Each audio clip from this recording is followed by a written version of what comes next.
everyone, so today I'll be filming my June favorites video, and for those of you who have been watching me for a while now, you'll know that my favorites videos are usually in Cantonese, but I wanted to kind of make it up this time in English, and also because I was looking through my traveling vlog footages and I realized that most of the videos, I would say almost 100% of them, are filmed in Cantonese.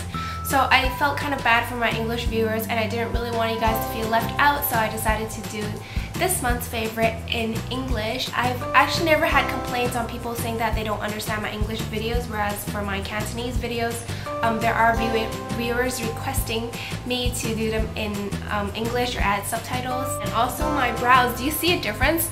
If you also watched my previous video for my beauty travel skincare routine, you would know that I'm actually wearing the same outfit. I'm actually filming both of these videos on the same day. So just in between, after I filmed that video, I went out to get my brows done and then came back. And then for those of you who are wondering, I actually get my brows done usually when I'm just at the facial, and but one time my brows got messed up. Like, yeah, somebody was trying to fix them but they messed it up badly. And then for those of you who watched one of my previous video, you would know that my brows are extremely uneven. So I hope they're better now, but who knows. And last but not least, the background is, there's another switch up in the background. I just didn't want to be filming in the other room again because then it will be 2 videos of me wearing the same thing in the same room. I've stopped filming in my bedroom for now because although I do like that background the best, my room does not have the best natural lighting, and once again I do not have artificial lighting yet, so once I get that I'll go back to filming in my room, I guess. But I guess the background doesn't really matter, right? Anyways, really enough of me rambling. I really hope you guys don't mind, and let's get started into the products that I've been loving this month.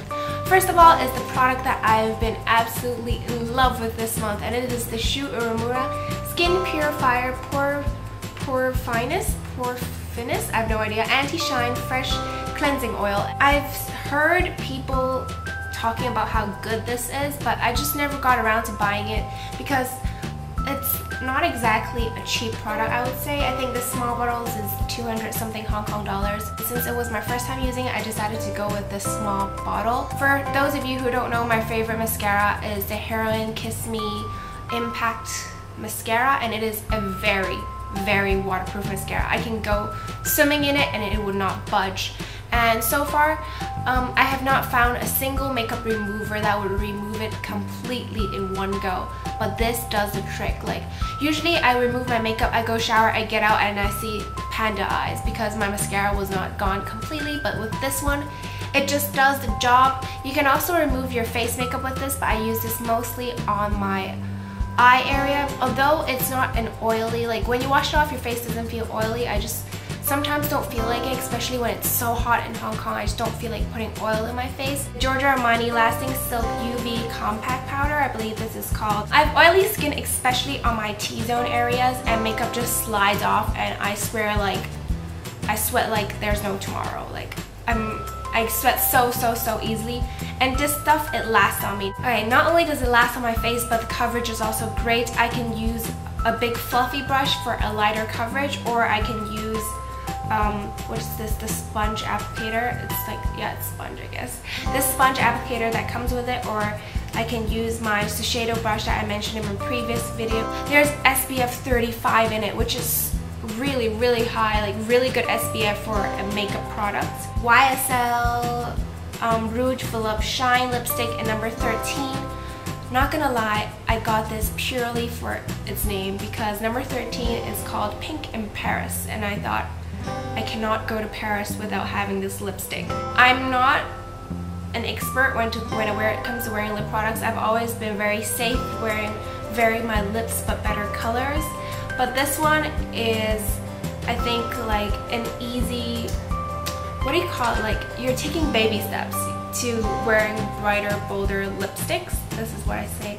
It looks quite dull just on here, but as you can see, I'm wearing it today. It's like almost the same color as my cardigan. The gloss fill up in 203, and I got this because I was running out of my favorite lip gloss by MAC, and this is the MAC Cremesheen Glass in the shade Richer Lusher. And these two, they look pretty much the same, but I just realized actually this one looks more orange, but this is the closest color to this that the YSL gloss comes in. For the matte one, I feel like I can wear this by itself without anything underneath, and it gives me enough color and shine. Whereas the YSL one, I feel like I kind of have to use a same corally lipstick underneath to kind of really give color to my lips.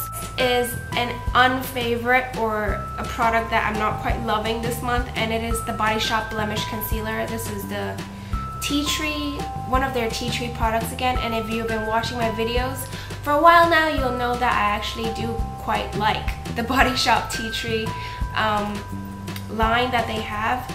But this one, I don't know, to be very honest, I was just going there because I just felt like shopping. It was like an impulse buy. For some reason, you would think that a concealer for blemishes will not be red. It doesn't look that pink on camera, but I swear in real life it looks quite pink. And when blemishes, if they have colors, they're usually like red or pink, and I just don't really get the shade. And it's also very drying. It's hard to blend, and when I do blend it out, it becomes very sheer. It's not doing any like concealing. Some of you might be asking me, oh, didn't you try to test it and shop? If it's bad, why do you still get it? It was an impulse buy, I swear. Another product for acne, and it is this Origins Spot Remover Anti-Blemish Treatment Gel. And I remember texting my friend, I was telling her, oh my gosh, I have this giant monster pimple. And then, you know, those that you feel like they're very deep and they're huge and they hurt. I had one, like, it was not good. I was freaking out, so I was texting my friend and she was like, oh my gosh, I have one too, but it's going away. I was like, really? What product are you using? And she told me she was using this. I was first quite disappointed for the first impression because I really like stuff that burns, like for treating my acne, because I feel like it's really killing the germs or whatnot. But when I put this on, it was like just a gel. Like, it dried pretty quickly and that was about it. Like, within 24 hours, my monster of a pimple was much calmer, and it didn't end up like exploding. Like, this sounds really gross. You know how when you get like a big pimple and when it's all like ready to come out and all that, it's disgusting and all this gooey yellow stuff. Oh gosh, this does sound disgusting. But like, you end up, it's just disgusting. You end up with a huge red pimple when you get those bumps. But mine, it just kind of calmed down and it just went away. Like, it never came out, and it was just gone. I definitely think this has something to do with it. You're probably hearing some weird noises right now because my dog is eating. Some of you are probably tired of me talking about these products, but these products, some of them are worth the hype. Anyways, this is the Body Shop Tea Tree Creamy Cool and Creamy Wash, suitable for blemished skin. So to be very honest, I don't see any big changes when I use this on my blemishes, but for a face wash that's targeted for troubled skin, it does not dry you out like other acne face washes do. Usually those products, like when you wash your face and then afterwards it just feels very like too clean, like there's not a little bit of oil left on your face, and I truly believe that is not good for your skin. This one does not do that, so for this month I've really been loving it, especially when going to places that are not as humid as Hong Kong. I really don't want my skin to become super dry. Elizabeth Arden, the original 8-hour cream, and I've heard quite a bit talk about this, especially from like UK or US YouTubers, not so much with the Hong Kong YouTubers I guess, but I've never considered using this because I'm not like a huge skincare girl. I saw this at the duty-free shop at the airport when I was connecting flights from Paris to Venice. So I was like, hey, why not? And they had like a special deal of like 20% off or something like that. So I got this not expecting much. At first I was just using it on my lips, but then my nose and this side of my cheeks, just this patch, started to peel, especially right here. It started to really hurt.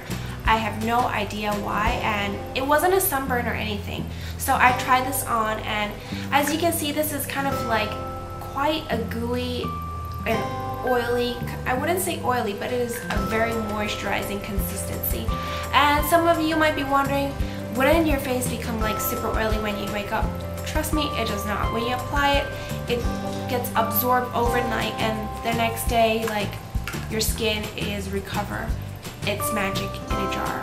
My Marc Jacobs Honey perfume, and I love all my perfumes. I took this with me when I was traveling because this is just such a tiny bottle. I thought it doesn't really matter if I just brought an entire bottle because I was really worried that my Travelo, like the perfume that I put inside my Travelo would run out because I wear perfume. I wear a lot of perfume. I just love perfume. And it really isn't a nighttime perfume. Like, this is a very daytime summery perfume. I probably wouldn't even wear this in the winter time. This month, this is the winner out of all my perfumes. Moving on to non-beauty favorites. I think this is the first or probably just the second time that I've done this on my favorites video.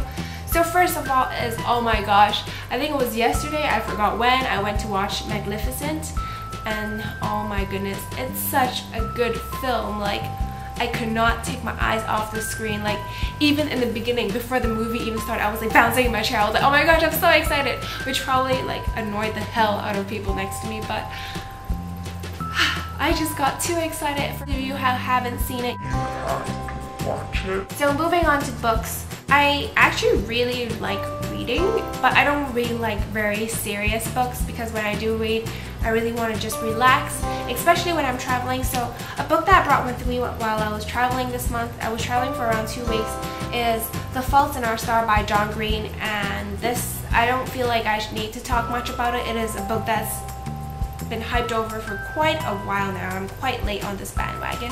I have to say this is easily one of my favorite books. Like, I cannot stop thinking about it once I finish reading it, and I'm telling you, like, sometime within the summer I'm going to read it again. Obviously this is not a thick book, and the words, like the text, are pretty big.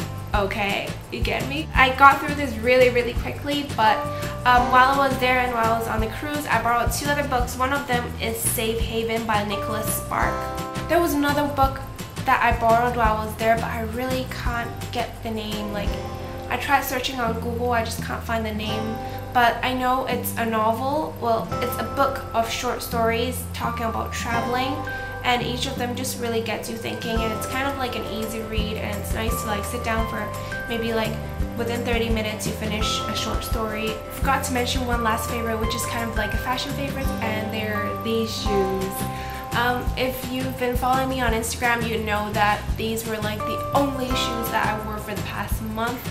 They're so ridiculously comfortable. Like, I've been wearing them every single day. I've been giving myself excuse to wear the same shoes for like a month. Anyways, these, you guys have also been asking me on Instagram where I got these. Ew, they're so... Okay, let me just get that out. These are Topsider Sperry's, and yeah, that's all I can say about it. So I have the white ones, and oh, that's really gross. Don't look. So I have the white ones, and they're the leather kinds, and I guess that's about it. But then again, they're so easy to match. They're white, they go well with everything. Well, actually they might not go well with everything really, but to me they go with everything, and they're just so comfortable. I can walk for days in these, and trust me, I've walked days in these. So they are comfortable, and they take no time to break into. So the day you get them, you can walk for miles, trust me. Anyways, that's it for my favorites video of this month. Please give it a thumbs up and subscribe to my channel if you haven't already, and I'll see you very soon.